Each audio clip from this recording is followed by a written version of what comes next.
taking a step back in time, when is the first time you meet Stephen Stills? And what is your first impression of Stephen? Well, it was back here in New York. I had come back with a group of college kids, and we were going to be folk singers. We were going to set Greenwich Village on fire. And when we actually got back here, it was kind of like winding down. It was kind of over. And Stephen was working in a little club called the Four Winds, where we had worked in the springtime, and we're coming back and going to pass the basket. Does anybody remember that kind of stuff, where you worked from 8 in the evening till 4 in the morning, and you passed the basket around, and then you split up you know, what you made for the evening? And Steve was there. And when I first heard him, I thought, this kid's got some talent.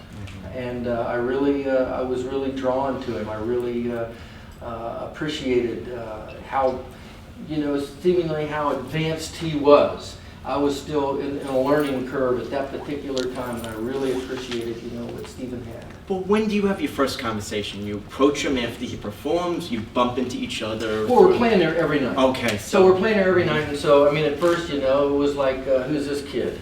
And he's got this big 12-string guitar, you know, I mean, it was bigger than Stephen.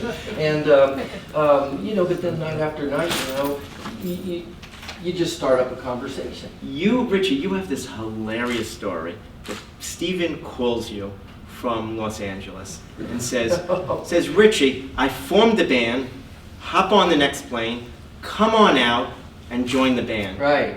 Could you tell us how many people, tell us what happened when you go out there, who's in the band? Well, let me back up just a little bit, because after this group that Stephen and I were in together was a group called the Go-Go Singers, and we were the, who did that?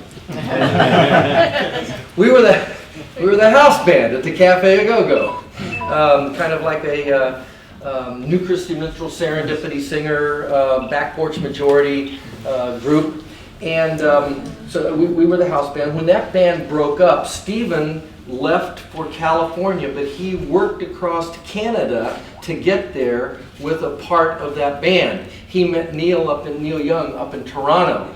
I kind of stayed back in New York, but was also working at Pratt & Whitney Aircraft at the time. I went up there because I needed to eat, and I wanted some money. And but I'd come back down to New York to do auditions for, you know, various and sundry different things. And Neil came down and stayed with me at the apartment on Thompson Street. But the story now goes to when I'm working up there. Graham Parsons lived across the street from me on Thompson Street. And he came up to visit me at with the family that I was living with up in Massachusetts. And he had with him the Byrds' first record. And he said, you got to hear this. And when we put it on and listened to it, it was like, oh my goodness, I got to get out of here. And so that's when I got in touch with Steve. He said, sure, man, come on out to California. I've got a band together. All I need is another singer. And I said, I'll be on the next plane out. And, you know, when I got out to Los Angeles, it was me and Steve. That was the band. Neil hadn't arrived yet. And talking about Neil, you hear, what's the story? You hear that Neil's gonna arrive, and you, Stephen, and Friedman are in a white van, and you're looking.